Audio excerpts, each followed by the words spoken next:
எங்கள் வாழ்வும் எங்கள் வளமும் மங்காத தமிழென்று சங்கே முழங்கு என்று தமிழ்த்தாயை வணங்கி தொடங்குகிறேன்.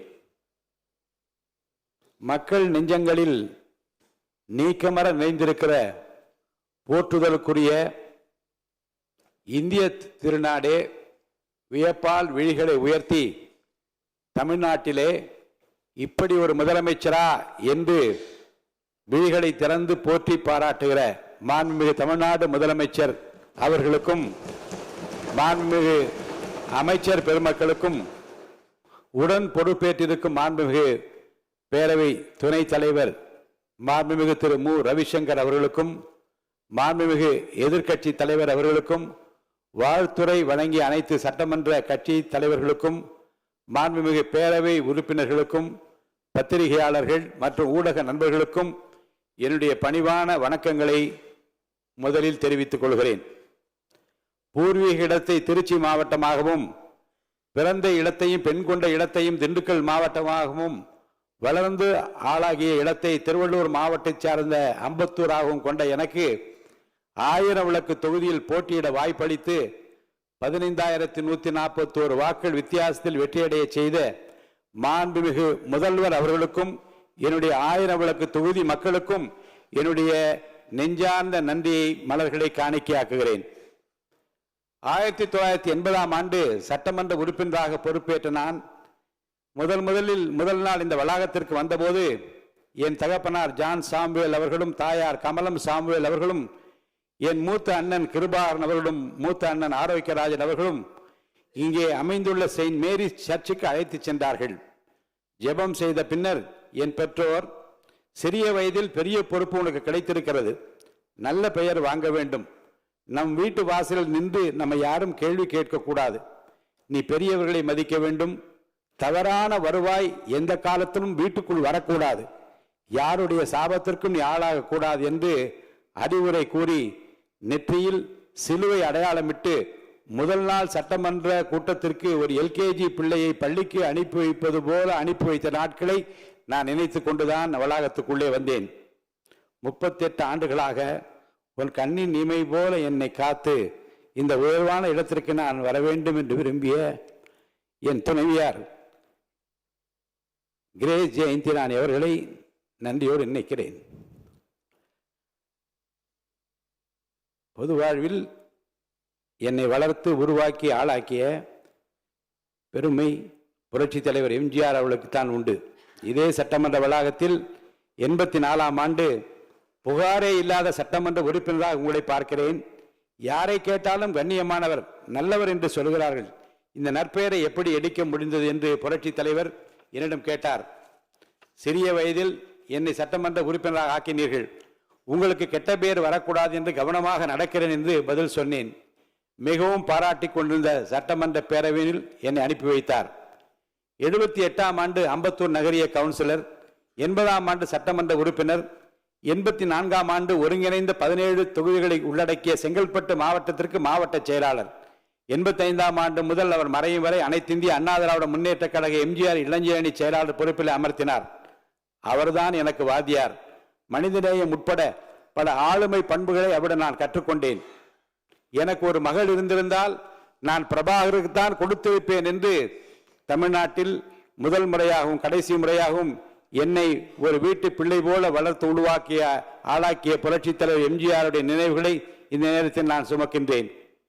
அவர் மறைவுக்கு பிறகு மறைந்த முதல்வர் புரட்சி தலைவி அம்மா அவர்கள் அன்பையும் நம்பிக்கையும் பெற்று அவரோடு பலமுறை நான் பயணித்திருக்கிறேன். பல முக்கிய முடிவுகள் எடுக்கின்ற அந்த கொள்கை முடிவு கூட்டங்களில் பங்கு பெற்றிருக்கிறேன். மக்கள் தலைவர் மூப்பனார் அவர்களோடு பொதுவாழ்வு பயணம் தொடர்ந்தது.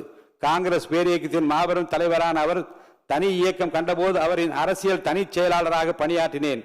எனக்கு கிடைத்திருக்கிற மிகப்பெரிய சொத்து ஜேசிடி பிரபாகர் என்று பொது மேடையில் அவர் என்னை பாராட்டி பேசினார். மீண்டும் புரட்சி தலைவி அம்மா அவர்களின் தலைமையில் அனைத்திந்திய அண்ணா திராவிட முன்னேற்ற கழகத்தின் முதுபெரும் தலைவர் அவருடைய தேர்தல் நேரத்திலே எதிர்த்து 2011ஆம் ஆண்டு வில்லிவாக்கம் தொகுதியில் வெற்றி பெறுகிற வாய்ப்பை இறைவன் எனக்கு அளித்தார். சிட்கோ தமிழ்நாடு சிறுதொழில் வளர்ச்சி கழகத்தின் தலைவராக 3 ஆண்டுகளும் பணியாற்றினேன்.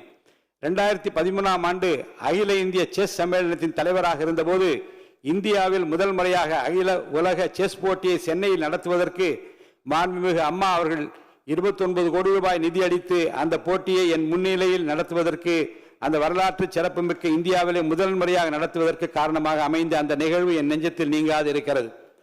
2016ஆம் ஆண்டு சட்டமன்ற உறுப்பினர் தேர்தலில் நான் வெற்றி வாய்ப்பை இழந்தபோது கொளத்தூர் தொகுதியில் புரட்சி தலைவி அம்மா அவர்கள் என்னிடம், தேர்தல் பணியை சிறப்பாக செய்தீர்கள், உங்கள் எதிர்காலம் பிரகாசமாக இருக்கிறது, எதை பற்றியும் கவலைப்பட வேண்டாம், நான் உங்களுடனே இருக்கிறேன் என்று என்னிடம் சொல்லி என்னை அழைத்து காரை நிறுத்தி இதை சொல்லி என்னை உற்சாகப்படுத்திய நினைவு என் நெஞ்சத்தில் நீங்காது இருக்கிறது.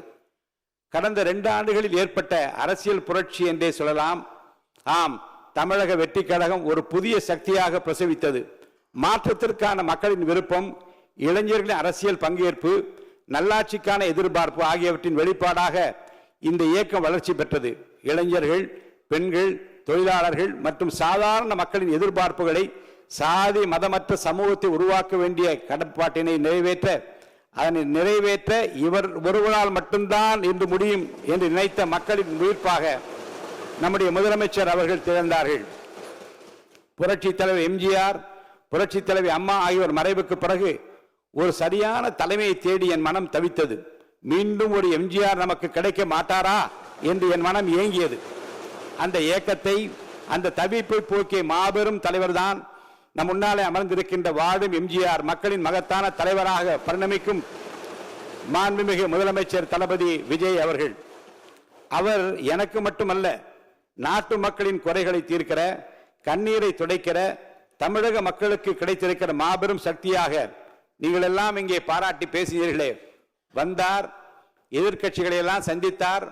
ஒரு புதிய கோணத்தில் அவர் காட்டியிருக்கிற அரசியல் பண்பு இன்றைக்கு எல்லோராலும் பாராட்ட பெறுகிறது என்று இந்த அவையிலே பாராட்டினீர்களே.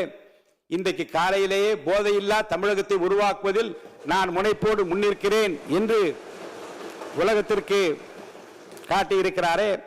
சரித்திர புகழ்மிக்க தலைவராக விளங்கும் நம்முடைய தலைவர் மாண்புமிகு முதலமைச்சர் அவர்களையும் இன்றைக்கு தமிழ்நாட்டு மக்கள் என்னை போல எம்ஜிஆராகத்தான் பார்க்கிறார்கள். எளிதில் வெல்ல முடியாத தொகுதி, 1000 விளக்கு தொகுதி என்று கருதப்பட்ட நேரத்தில் என் மீது நம்பிக்கை வைத்து மாண்புமிகு முதல்வர் அவர்கள் போட்டியிட வைத்து நேரில் வந்து பிரச்சாரம் செய்தார்கள். அவர் வந்ததால் தான் நான் வென்றேன். அவருக்காகத்தான் மக்கள் வாக்களித்தார்கள். அவர்தான் முதலமைச்சராக வர வேண்டும் என்று எனக்கு வாக்களித்தார்கள். வாக்களித்த 1000 விளக்கு தொகுதி வாக்காளர் பெருமக்களுக்கு என் நெஞ்சார்ந்த நன்றியை மீண்டும் தெரிவித்துக் கொள்கிறேன். பிளே ஸ்டோர் மற்றும் ஆப் ஸ்டோரில் இருந்து பாலிமர் செயலியை QR கோடு மூலம் பதிவிறக்கம் செய்யுங்கள்.